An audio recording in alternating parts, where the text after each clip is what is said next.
For every Canadian racer, it is the dream to win the big race in front of the hometown fans, to beat all other drivers from all other countries and stand the highest on the winner's podium. Today, no fewer than 11 Canadians have come in search of that dream to prove they are indeed the best.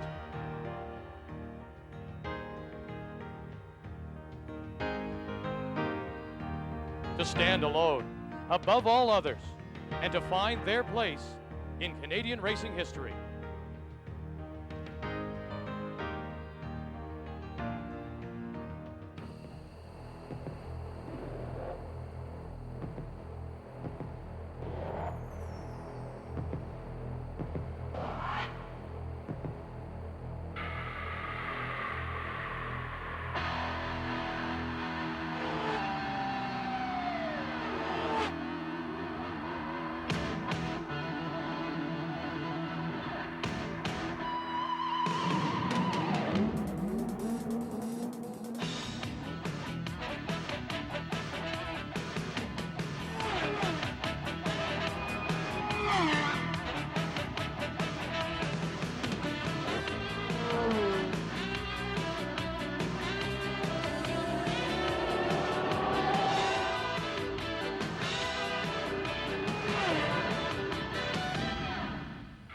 This series is made possible through the financial support of Players Limited Racing and Toyota Motor Sales.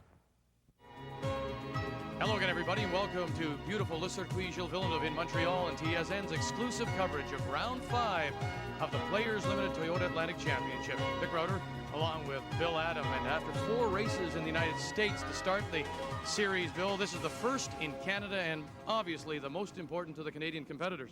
It really is, for a couple of reasons. That the Canadians have some wonderful sponsors this year. We have Players, of course, we have MotoMaster, we have Dynamax, really good sponsors behind them. But up to date, even though the Canadians have done wonderfully well, they have been in the United States. This is the first Canadian appearance, so now the sponsors start to get back some of that wonderful publicity. The other side of it is the drivers. They have the added incentive of performing at home, and there is no better thing than to do it in front of the home crowd. So they're here. There are a few things in Montreal like a race weekend and this Formula Atlantic, in conjunction, of course, with Grand Prix weekend here. But what a weekend it's been. The Montreal Canadiens on Friday celebrated their Stanley Cup with a victory parade. The fans are out in force on Sherbrooke cheering the Canadiens. I think they're going to be cheering, or certainly they hope to be cheering this weekend, the front row of our grid, Claude Bourbonnais, who has won twice, and Jacques Villeneuve, the son of the legendary Gilles, who this track is named after, is on the outside of row 1. Well, once again, we do have just incredible performances by both these drivers, but it goes even further back. We've got David Empringham, who is second in the points. He has just qualified just a fraction behind both of them. Trevor Siebert, he has done a magnificent job in qualifying. He's sitting in 5th right now, so a lot going for all of the Canadians. There are other Canadians to watch as well. We get our first look of the season at Patrick Carpentier, the flying Frenchman who was the surprise winner of last year's Canadian Championship, won the race in Vancouver, and Kenny Wilden makes only his second start in open-wheeled racing after a great debut at Road Atlanta. Both obviously have wonderful proven talents, but it goes beyond that. There are some brand new Canadians who are just beginning their Formula Atlantic careers right here. Jacques Oliev is one of Canada's most successful racing drivers. Jacques has had success in a wide variety of sedan series, including Honda, Porsche, and last year in the Players Limited GM Motorsport Series. With Jacques' knowledge of this track and pure racing ability, he may surprise some people here this weekend. Greg Putman's may be Canada's best kept racing secret. A star in Formula 1600, in 1991 he kept the Formula 2000 Rookie of the Year award. He raced in the SCCA Sports 2000 Series last year and finished 3rd in the overall points. Walter Kohler is a driver making his return to professional racing. He raced karts against Scott Goodyear and Paul Tracy, then abandoned racing to pursue his further education. He returned to Formula 1600 in 1992 and had great success. This year, he will join Atlantic and hopes of someday joining Scott Goodyear at Indy. Greg Mandrusiak from British Columbia runs on a limited budget with his Roll RT4, but shows the true spirit of competition, choosing, in his own words, to be behind the wheel instead of just watching the television. So it would seem, Bill, with so many Canadians in the field, we may just get another Canadian winner here in Montreal with more on the field. Let's go down to the starting grid, and here's Larry Newer. The Canadiens have won yet another Stanley Cup. It's Formula One weekend here, and still, there may be more to cheer about this weekend in Montreal. The reason is, Formula Atlantic has been dominated by the Canadians this year. This is a very important international series, and in all 4 of the previous races on the track, a Canadian has been flagged the winner. And in today's starting grid of 21, 10 are Canadians, including 4 of the first 5.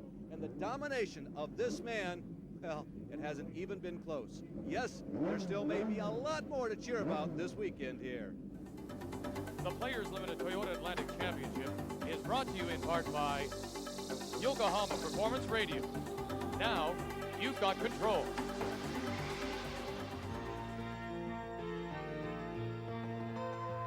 The year is 1989, and a young Canadian by the name of Claude Bourbonnais tries his hand in Atlantic racing at the famed Lime Rock Park. The Canadian Formula 2000 champion outdrives all the competition to score his first ever Atlantic win.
Welcome back to Montreal on an absolutely gorgeous weekend for round 5 of this Players Limited Toyota Atlantic Championship.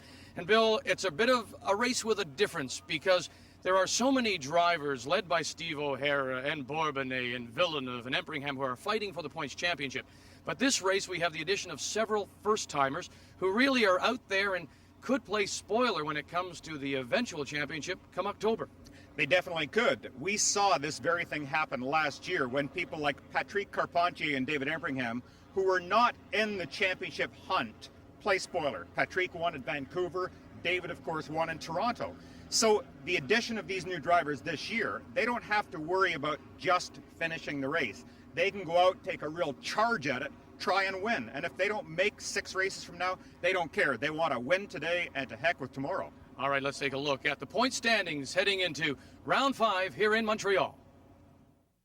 And it really can't get any tighter as we head into this 5th race here in Montreal with Steve O'Hara, the former karting champion out of Mission Viejo, California, with 53 points, followed by Claude Bourbonnais at 52. Remember, Bourbonnais has 2 wins so far in 4 races. Then it's Willowdale, Ontario's David Empringham, just 1 point further back, 2 behind O'Hara at 51, followed by Colin Truman and Jeff Barker at 41 and 12 behind your leader, O'Hara. And there is the man who sits in second place in points, Claude Bourbonnais. victories, as we say, in Long Beach and a week ago in Milwaukee. And he is on the pole again here in record time as we take a look at the starting grid. And sitting on the pole, as we say, in record time, Claude Bourbonnais, who shattered the qualifying record of Chris Smith a year ago by some 3 seconds. And right beside him, teammate Jacques Villeneuve, who was a winner in Atlanta and drives for the first time on the track named after his legendary father. Inside of row 2, we have Jamie Gallus, who seemingly is getting faster and faster as the season goes on. Very quick times. Outside of Jamie, David Everingham from Toronto. David, a blindingly fast driver, but to show you how quick Bourbonnais is, a second and a half back. Row 3 has Trevor Siebert from Langley, BC, probably his best start of the season so far. Outside of him, a former Atlantic champion in Mark Dismore. Bert Hart only 0.2 of a second behind to start the inside of row 4, and alongside Leo Parente in the Swift DB4. Colin Truman is inside row 5, a former Rookie of the Year in 1988 in the series, had a second place in Atlanta, and outside of him, Stuart Crow, who was the opening race winner in Phoenix. Inside of row 6, Kenny Wilden. Now, after his remarkable 5th place finish at Atlanta, he is not really pleased with the car here, and they have been struggling a little bit. Alongside Charlie Neerberg and then Niederhofer, Ralt RT40.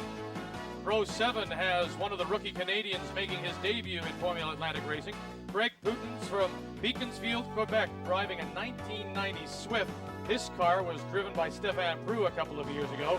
And outside him, Jeff Barker, who is number 5 in the championship points.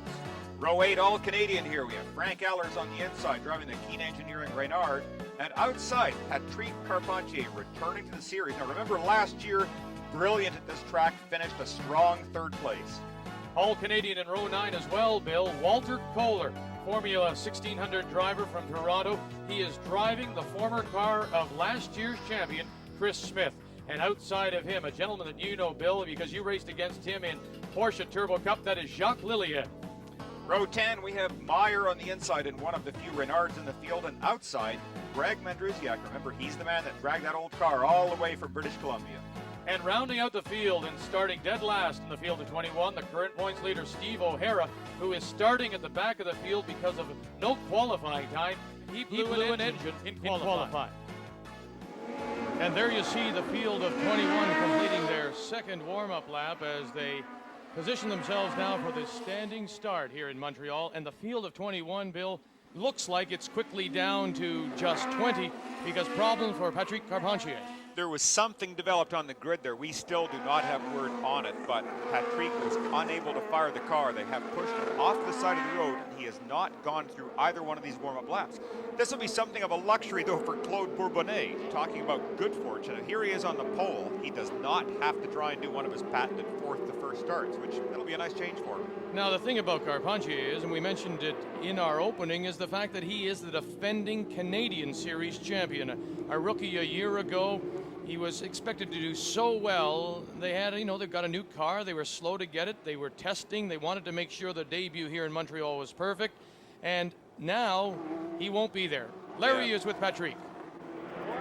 Extreme disappointment for the champion, the Canadian champion of this series a year ago. They just couldn't get the machine to fire. Now remember, they had some engine problems on practice on Friday. They brought an auxiliary battery out after they pushed the car down the length of the grid and into the pit exit. Actually, that wouldn't turn the car over. Patrick finally took the steering wheel off and disgustedly threw it over the hood of the car. A very disappointing moment for this man who seems to have almost unlimited potential as a Canadian star. The field now coming to a stop. You see on the right-hand side, the pole sitter is Claude Bourbonnais, and alongside is Jacques Villeneuve. An important point here too, Vic. Notice how Claude has positioned his car directly over top of those 2 big black rubber stripes that he led earlier, just when he did his little practice burnout there. That's where most of the traction will be. You can see on the left-hand side that Villeneuve's car is slightly off the tracks that he left, so perhaps Claude will have better traction off the grid. Now we'll do 27 laps, about 120 kilometers, about 73 miles. It is 4.4 kilometers around the green flag from the marshal at the back of the field. And now we'll wait as the revs come up here in Montreal. There we go. Oh, and Claude is stalled. And up goes the hand. And now he's hit. from behind. Exactly. It's Kenny Wilden. Kenny Wilden not seeing Bourbonnais, and out comes Kenny Wilden quickly, and I'm sure the start of this race will be red flag. They definitely will. Wilden is furious. Bourbonnais stalled his car. You can see he is safely out of the car, but look at the damage to this car. The left rear suspension has been virtually destroyed by that impact. There is the red flag. We will be getting a stoppage of this race. And also off the course, that is the number 93. That is Walter Kohler in his first start, the 27-year-old of the Toronto in his Swift. That the car of Chris Smith, the series champion a year ago, but Claude Bourbonnais, the pole sitter, bad luck for him. Kenny Wilden as well, who didn't even see him. We've seen that before in Formula One racing. You just do not see it coming. Watch in the background. Look at Wilden's view is blocked until right there. Suddenly he sees him and nothing he can do. He cannot avoid him. You could see Kohler's car also spinning off. He did a violent maneuver to try and avoid contact. I think came into actual contact with the guardrail. And here's another view of it. Look at the stalled car now. Keep an eye on the background. Look at cars coming violently up here and bang. Oh my, you can imagine he was lucky to just shear off the side. If he would have hit that directly from behind, it may have been a lot worse. Massive impact taking place right there in front of the pit. You can see people diving for cover. This is a new safety feature at the track, a very high wall between the traveled surface and the pit lane. But again, look at just a couple of cars back. Wilden looking to try and make sure that no one is going to run into him from the side and does not even see the car in front of him. And with more, here's Larry. Needless to say, pretty deep disappointment for Kenny Wilden. Serious damage to the race car. Kenny had high hopes that he was going to be a little even better in the race than in the qualifying, and Kenny, no explanation needed. He just stopped right in front of everybody. Yeah, I don't know what to say. It's a real disappointment for the Pert and Head and Shoulders and Slick 50 people. You know, we had a car here. I've never had anything like this happen in my career before, so I don't really know how to handle it right now. It's a tough day for Kenny, but I'll tell you what, this man will be back. He is one of the most outstanding drivers in the great Dominion of Canada, and Kenny Wilden will return.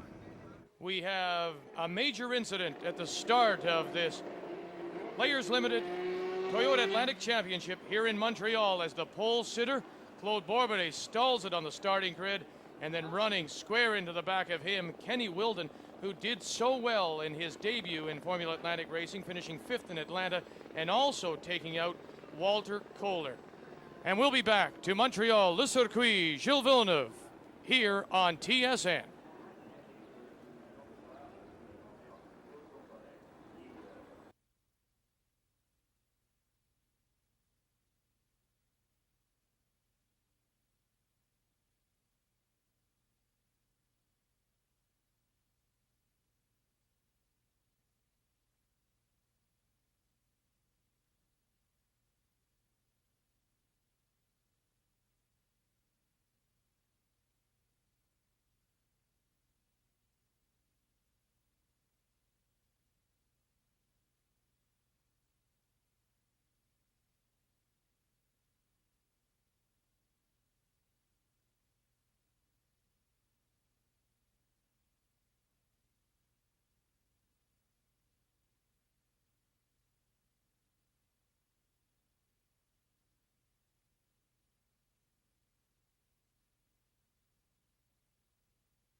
Welcome back to Montreal, Le Circuit, Gilles Villeneuve, and a dramatic start to round 5 of this Players Limited Toyota Atlantic Series. Vic Rauter, along with Bill Adam, Larry Newber, as before the race even begins, we are now in a warm-up lap for a restart.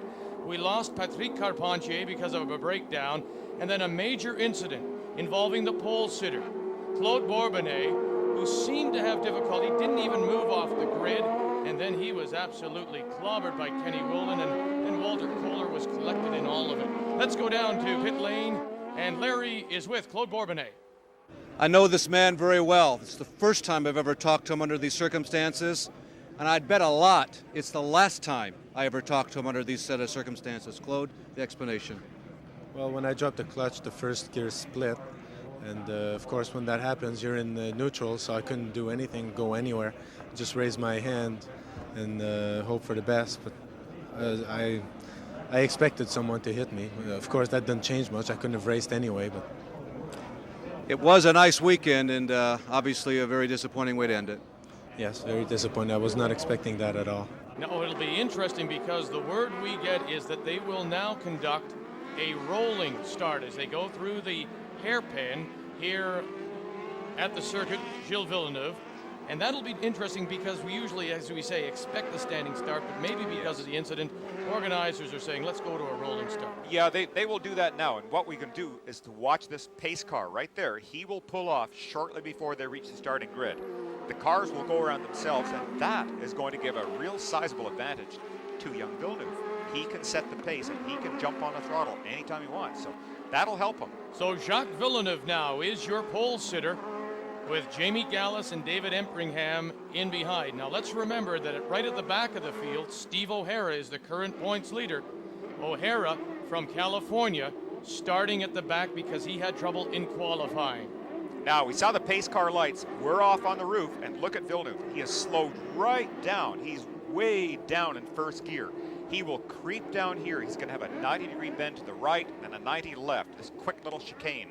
But you can be bound and determined that as soon as he gets around here, he is going to jump on the throttle. Watch for wheel spin on all of the cars. These tires are still cold and down in first gear. Here we're off. Looking for the green flag, and we There it have is. it, and we're underway. And look at Gallus. Gallus in second place was ready to challenge. So let's watch going down into turn 1. On the outside, he can't possibly make the pass on Villeneuve. This, in turn, lets David Empringham close up there in that gold Motomaster car in third spot. Trevor Siebert, little wonky coming out of the turn, but he's running in fourth. So it is Jacques Villeneuve, Jamie Gallus, David Empringham, and Trevor Siebert, 3 Canadians running in the top 4 as we're underway, a restart here in a trouble-plagued Montreal. Now look at David Empringham. We can see a good sign already. David took a real gamble between qualifying and race by changing the setup on the car. He was troubled by a great deal of push. That is the car wanting to go straight through the corners. The crew made a huge decision, which is very unusual at this point of the day, in that they changed the rear sway bar and the springs. And look at David down the inside. He's got second place. And he gets by Jamie Gallus. So David Empringham quickly now will take up the chase and try to run down Jacques Villeneuve. And look at Siebert in the background as well. Trevor Siebert has been very strong through qualifying here. They come through the hairpin for the first time, and the other car coming up the challenge, the former Atlantic champion, is Mark Dismore. Trevor Siebert is almost up to second place. He almost took a shot there at Empringham. Watch as both Canadians right here pull ahead of Gallus, and Gallus seems to be holding up the pack at this point. Jamie Gallus, the 21-year-old out of Albuquerque, New Mexico, as they look to go 3 wide. Wisely chose not to try it at that point in the track. This is very, very fast stuff. Coming down this long straight, we're going to get into the 90 right, 90 left situation. Dismore gets by Gallus, and so it is Mark Dismore making his way up. You see the second place car of Empringham, followed by Siebert. Dismore, now Gallus trying to get him back. Gallus obviously does not have his car working as exactly as he would like it. Look at David already is pulling out a little bit of a lead on Trevor Siebert, but Trevor is running an impressively strong third place in that Dynamax car. Looking really good at this point. But it all belongs now to Jacques Villeneuve. As you look at the pass here, this is Empringham making the move on Gallus. And watch how stable David's car is. Just slight wiggles under braking as he gets alongside a perfect textbook pass. Here's David as we go around. This is back to live action on the track. What he is going to do now he can see that his mirrors are relatively clear. A little bit of a luxury at this point. He can settle down, now set his task on the car immediately up in front. If you don't have the distraction of worrying about somebody coming up to pass, you generally drive a faster race. It's very hard to concentrate on a task immediately in front of you if you're always being challenged from behind. And you can see David in that Motomaster car is pulling ahead now of Trevor Siebert. Trevor in turn has his mirrors full with that number 20 car of Mark Dismore.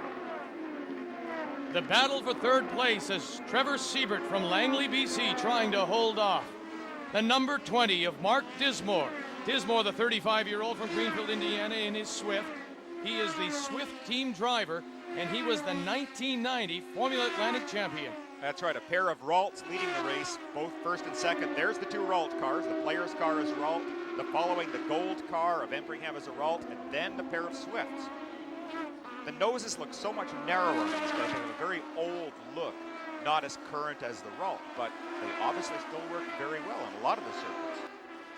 But Jacques Villeneuve, who is driving for the very first time on the circuit here on Ile Notre Dame, named after his father, the legendary, the late Gilles, has pulled out now to an enormous lead, and it is David Empringham taking up the chase as the field has now strung out.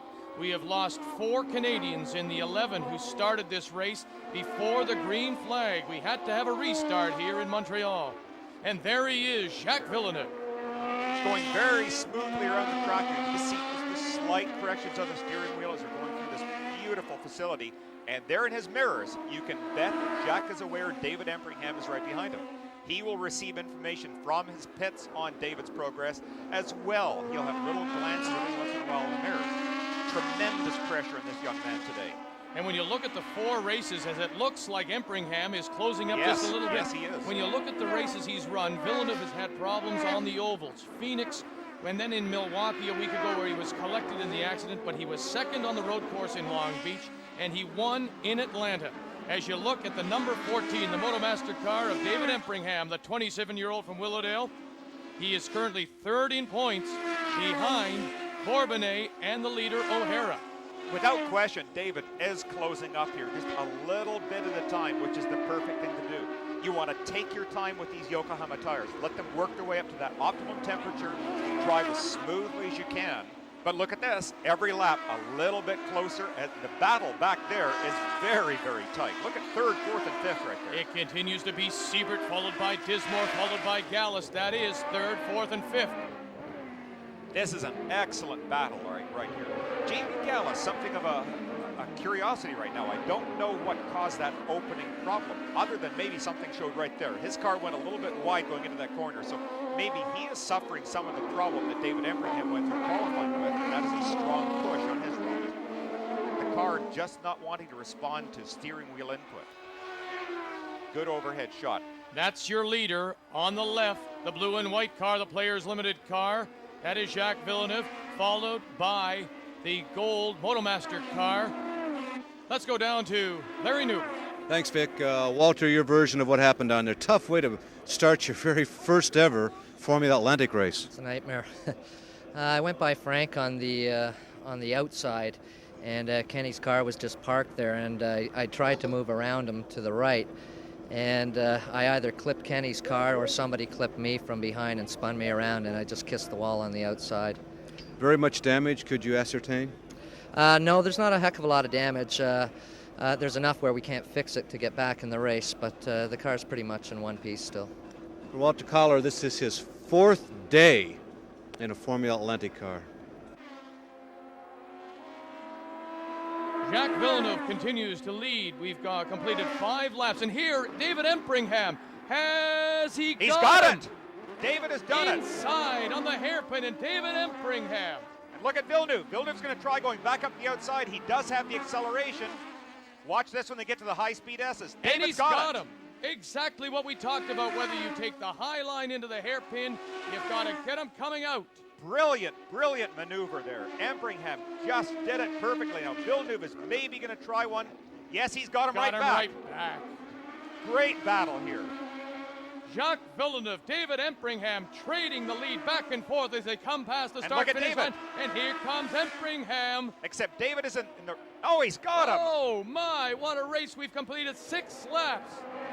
Now, Villeneuve's in the wrong part of the track. He's on the outside of the hairpin. Can't possibly hold on here. And look at Empringham. A And good this solid time lead. he's got it. David Empringham gets by Jacques Villeneuve.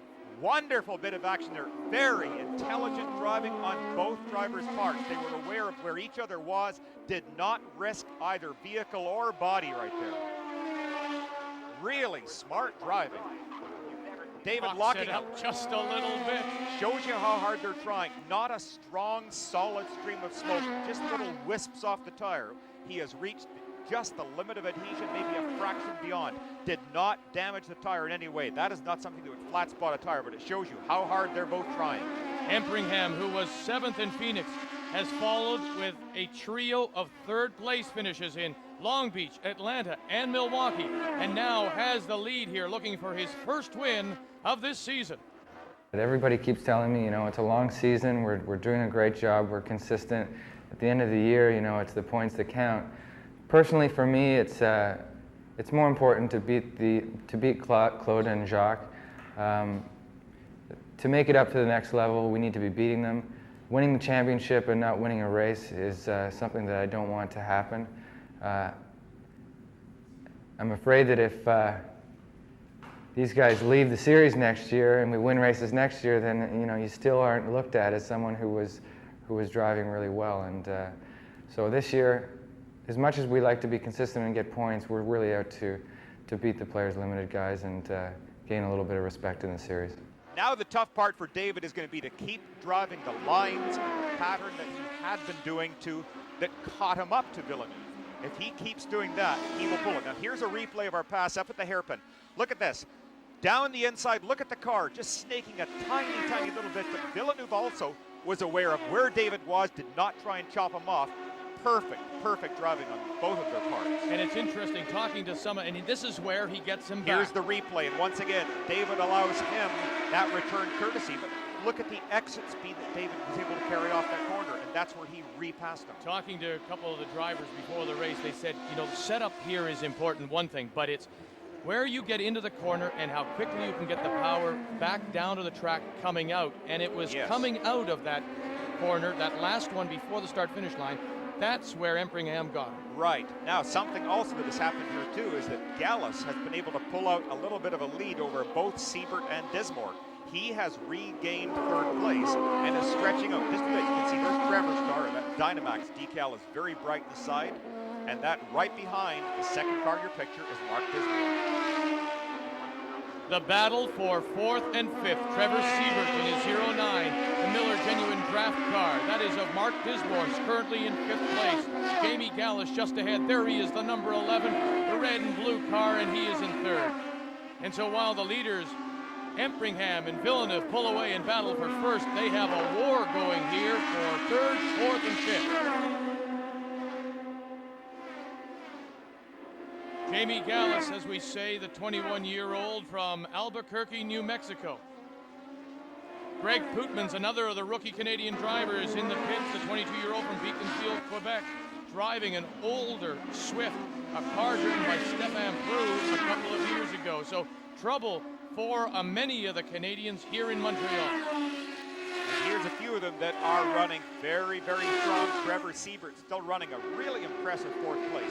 This, without question, is his finest performance of the year. Dismore looking inside on Trevor Siebert. And he's got him, too. Another good, clean pass. Boy, that little right-left just before the start-finish line, a favorite to pass here in Montreal. Well, let's see now what's going to happen between these two drivers. Dismore followed Siebert for a long time before gaining this position, so perhaps... I don't think. I was just looking to see if maybe Trevor's car was showing any signs of pushing a little bit in that corner, but the car looked very solid. So I think everything is fine with Trevor. Sometimes the driver will deliberately back off and choose to follow for a while for a couple of reasons, and that you can relax your concentration a tiny bit by taking away the distraction from your mirror. You watch what is in front of you. Also, that sometimes you just want to sit and worry the other driver. You play psychological games with them. David Empringham continues to lead. and looks to be pulling away just a little bit, as now they're coming up to the back markers. Oh, and that's Jeff Barker getting a little sideways as he came through the hairpin. We saw all kinds of that in qualifying. Yes. We've completed now 9 laps here in Montreal as Greg Mandruziak from Kelowna, BC makes room for the first and second cars. And he has been a great story throughout. Greg is somebody that just wanted to be here and race, bragged out this old car his, and he said the engine is 2 or 3 years old, that's tired, and old tires and everything. Now there's a little sideways action going into the hairpin here. This is a problem that Barker has had all weekend long. We have seen him make a number of mistakes throughout this weekend as somebody cuts across the grass, probably to try and avoid Barker. Well, that's Steve O'Hara trying to get away from Barker. O'Hara, as you remember, is the leader in points, started right at the back of the field, and right now, O'Hara running in 12th position. And we'll return to Montreal, Race 5 of the Players Limited Toyota Atlantic Championship in just a minute.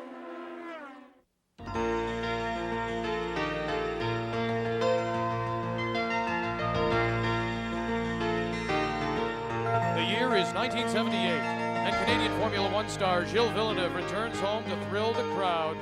This day, Gilles would do the incredible, win the 1978 Canadian Grand Prix, the only Canadian to ever win his nation's event. Gilles Villeneuve, Canadian champion. The tradition continues.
Welcome back to Montreal Circuit Gilles Villeneuve, TSN's exclusive coverage of Race 5 of the Players Limited Toyota Atlantic Championship.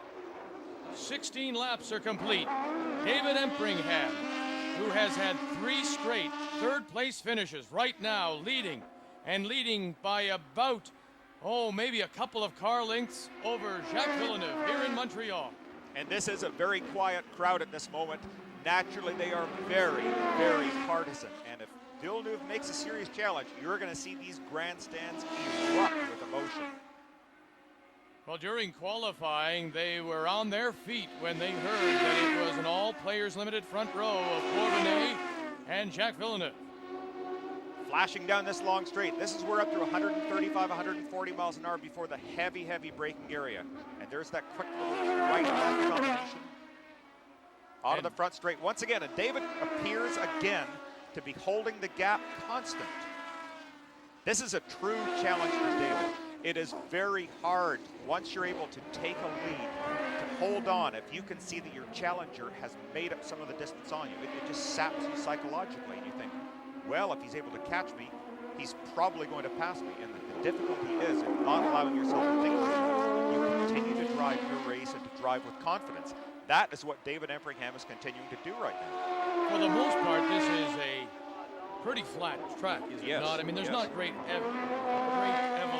elevation here. So where do you pick up the speeds? Well, the speeds are based all on how well your car is set up to put the power down. These, again, are extremely light cars. They have excellent horsepower in these Toyota motors, and you can get wheels. Oh, and Villeneuve gets sideways. There was an error right there by Jacques Villeneuve.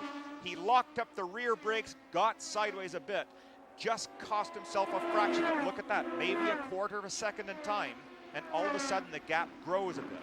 Jacques Villeneuve may be trying just a little too hard to make it up as he tries to catch David Empringham. Barry Green is the team manager for Players Limited, and he's with Larry. Well, what's your gut telling you? Your guy or their guy? It's a great race, isn't it? I mean, David's doing a heck of a job, and Villeneuve's right on his tail. We're just giving him as much information as we can. He's not talking to us. He's got his hands full. He's keeping busy out there. So you're all hard at work, right? Oh, yeah.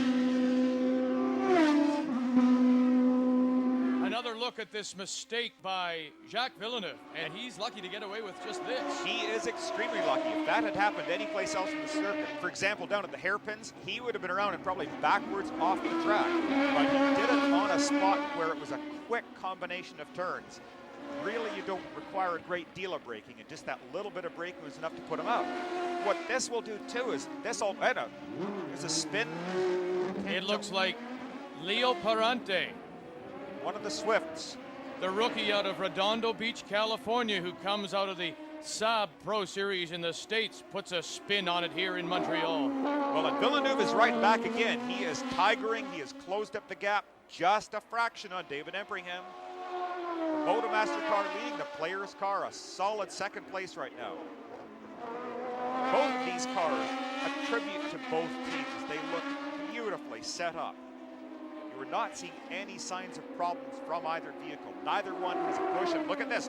Villeneuve somehow was able to close up. Here he goes to the outside as he got him. Oh my, he just rockets by. Now Empringham takes another look and has to let off the gas. I wonder if David has a problem because Villeneuve got by so quickly. We'll watch this. No, it must have been just simply a case of David missing a gear. All of a sudden, David's acceleration slowed, and look at the fans. There's that support I was talking about. You can see them in the background. They immediately get excited about this. What David will have to do is to settle down. If he did make an error, and look at him down the inside of the track, all of a sudden, the car has just no acceleration. Villeneuve is shocked. He is able to go cleanly around the outside without a problem.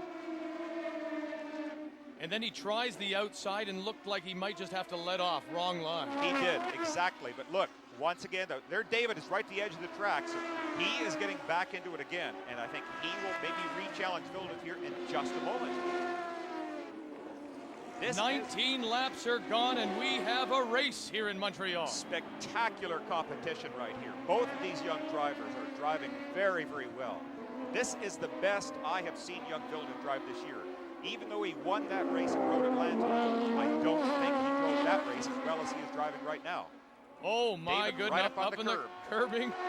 He's letting it all out. You can see too that just that little error of getting on the curbing cost David a few feet on the track. He may have had to back off the gas a little bit as the car was in that unstable condition for a second. There's a shield. What David just did was tear a shield off his helmet. They have clear shields that go over top of the hard Lexan shield on the faceplate itself. When they get covered with oil from following another car, they can tear these shields off, and now he'll have good vision again. Interesting, the slower car they're going by, that is Steve O'Hara from California, the current points leader after 4 races. O'Hara had all kinds of problems in qualifying, forced to start at the back of the grid, and it looks like the problems continue for O'Hara. Yes, he is soon to be our X-Points leader. Villeneuve's car, David Empringham's car, down to these high-speed S's. Coming up to this excellent passing area, but neither one are close enough to have to worry about the other car. Jacques Villeneuve, David Empringham, Players Limited against Motomaster, 2 of the more successful teams in Formula Atlantic racing as all the teams today looking at costs, and Larry takes a look at the costs of today's Formula Atlantic racing. Formula One, the pinnacle of the motorsport, certainly leads all other forms of the sport in the categories of speed, technology, and unfortunately, therefore cost. This is Formula One's Team Lotus, and what surrounds me is absolutely mind-boggling. Computers, equipment, people, conservatively estimated at an annual budget of $10 million, frequently at $20 million, and sometimes even twice that. But fortunately, F1 teams have decided to try and cut back on their costs, thereby, they hope, making their series more competitive and even more attractive to their financial supporters. They are beginning to look at racing like the Players Limited Toyota Atlantic Series as a potential model for their future. Why? Well, racing is never cheap, but programs like this are returning great dividends, at least for their sponsors. Maybe cost-effective for sponsors, but certainly not cheap. Now, if you were to finance and start your own Formula Atlantic team, it would start here with the transporter. This expense alone can be as high as $250,000, but the typical average for Formula Atlantics, maybe $80,000. Every artist needs a canvas, and in this case, it's the chassis, the race car. Now, a lot of variations here, but a pretty good average cost for a Formula Atlantic race car, $85,000 a copy. And then you need power, the engine, anywhere from $18,000 to $25,000. And then sometimes they self-destruct. Annual tire bill, well, they've kept it down to about $12,000 for the tools that are involved here, maybe $20,000, and spare parts, you know, these things do wreck, another $30,000. Most of these costs are predicated on team preference. Now, everybody needs some support equipment, and most will spend about $10,000. Many Atlantic drivers are actually a team asset rather than a liability, but not for the reasons you might think. Many of them have brought sponsorship dollars to finance the team, and the majority of them work for only a percentage of the team winnings. Therefore, the effective cost to the team, zero. To be competitive, the modern race team must test. You figure that adds at least one more race day onto every race in the schedule. Year cost in Formula Atlantic, 15 races, $75,000. Race cars are worse than children. They need constant care and caretakers. Now, some of the mechanics actually volunteer, but the top teams will spend maybe as much as $80,000 a year just on employees alone. One final, seldom publicized cost, insurance. Yes, believe it or not, insurance is now available to small companies like this to insure racing equipment. They'll spend about $30,000 a year on that, bringing the grand total to $425,000. Although some teams will try to shave each of those individual categories and get by for about $300,000. So drivers, like Claude here, they aspire to get to Formula One someday, while people involved with Formula One hope that someday their series more closely resembles Formula Atlantic. What a win it would be for Jacques Villeneuve, the 22-year-old, who now makes his home in Monte Carlo, to win here in Montreal on Le Circuit Gilles Villeneuve, named in honor of his father.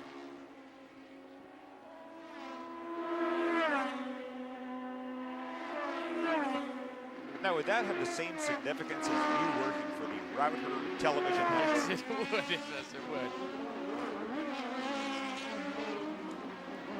Jacques has driven this race very, very smoothly. You can see David is back a good couple of seconds behind him there. David must be suffering some sort of a problem. I expect that maybe the gear shift itself, the transmission, is giving him problems. It appeared that when Jacques was able to make that move so easily, he just suddenly shot past. It was instantly past without even having to challenge him under braking. And then also, the gap between those two cars suddenly increased, which leads me to believe that it's not a chronic problem, it's just something that happens every once in a while. A gear shift, a bad linkage would do that, as Villeneuve now has almost a 2.5-second lead over Everingham. David has lost his time in chunks. It has not been small bits here and there. Jacques Villeneuve, who started on the front row, qualified on the front row with his teammate Claude Bourbonnais, but then after the problems on the start, the collision between Bourbonnais, Wilden, and Kohler, inherited first place on the rolling restart. He gave up the lead for a time to David Empringham, but regained it. And now it is Empringham sitting in second place behind your leader, Jacques Villeneuve. You know, and I wonder if maybe Jacques is suffering some sort of a little problem as well. But twice now I have seen him kind of wiggle his car going down a straight as if there's like a fuel pickup problem. I don't think so, because these cars normally carry plenty of fuel for the race. It seemed very unlikely, but I'm just not sure at this point why he would have done that. Perhaps maybe something as simple as one of his mirrors being out of adjustment and wants to look out the other mirror to see how much of a distance he has over the following and Empringham car. And the distance he has is now more than 2 seconds, 2.3 seconds. And Jamie Gallus has closed up to within 2.5 seconds of David Empringham. So David's position is not totally secure. Coming up, lapping slower vehicles here.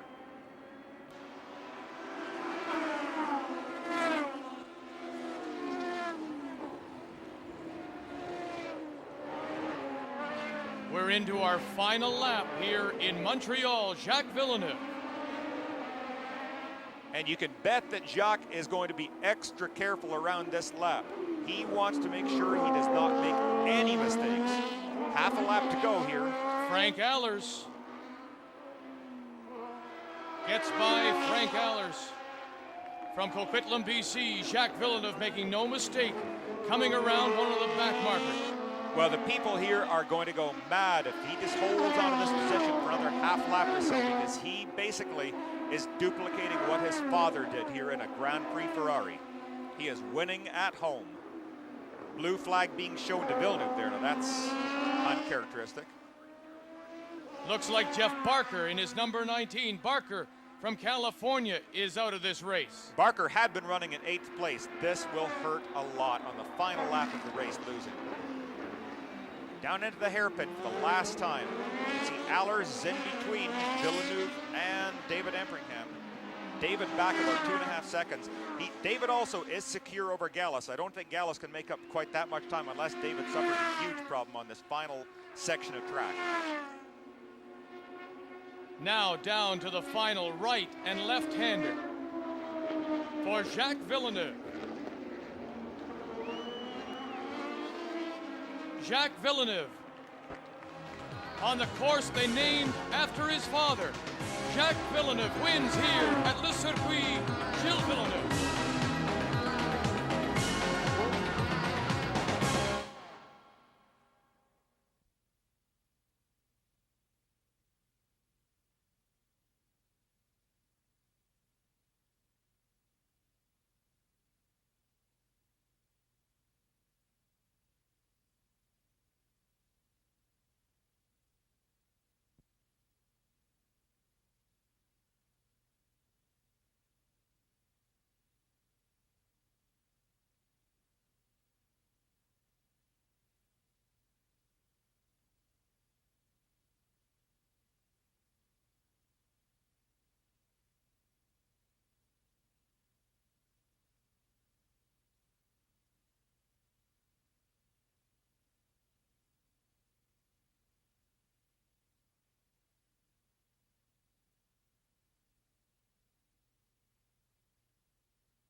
This copyrighted telecast is presented by authority of Players Limited and TSN.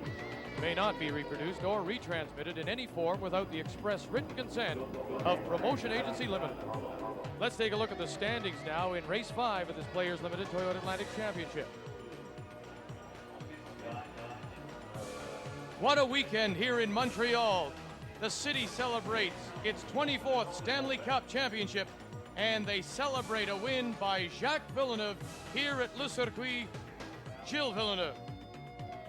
Here's Larry. Is it polite to say hell of a race? It was very fun. It was very good with David. He's a very clean driver, so whenever we get close, it's possible to have a nice overtaking and everything like that. I remember last year's River, so I was very happy I was battling with him and not some other people. And so the points race, after 5 events of this 15-event Players Limited Toyota Atlantic Championship, David Empringham, with his second place here in Montreal, moves in front with 67, followed by your winner here in Montreal, Jacques Villeneuve at 58. Steve O'Hara, the points leader going in, struggled. He has 57. Claude Bourbonnais remains at 53, as does Colin Truman at 50. Jacques Villeneuve holding off David Empringham, giving up the lead and then grabbing it back. But Empringham, with his second place, moves into the lead in the points race.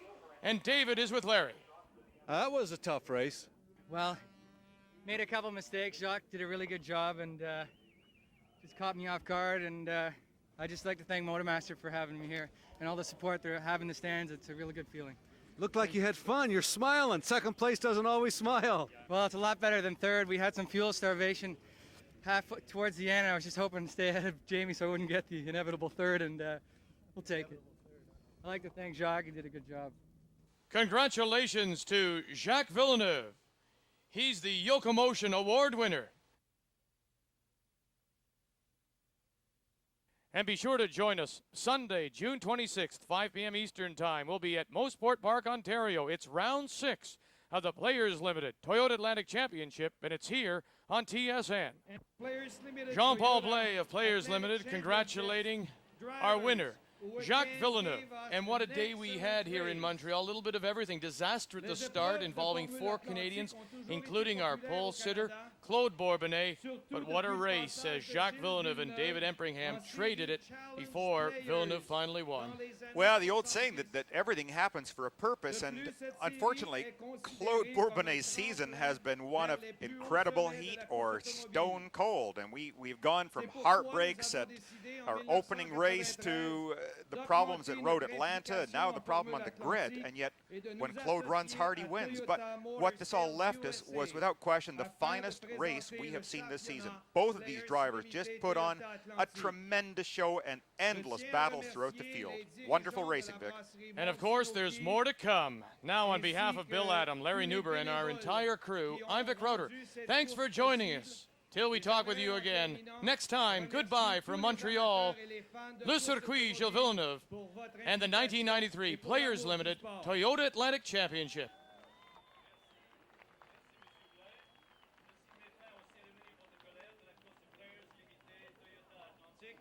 Encore une fois, saluons les premières, deuxième et troisième places. Jacques Villeneuve, David Empringham et Jamie Gallus.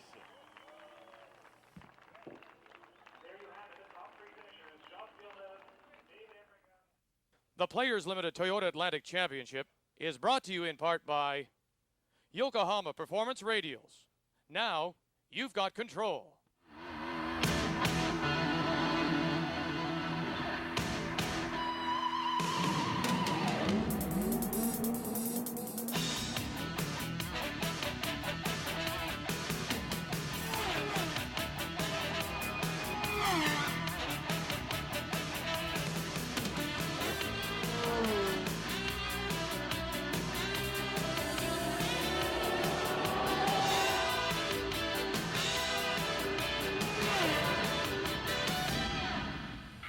This series is made possible through the financial support of Players Limited Racing and Toyota Motor Sales.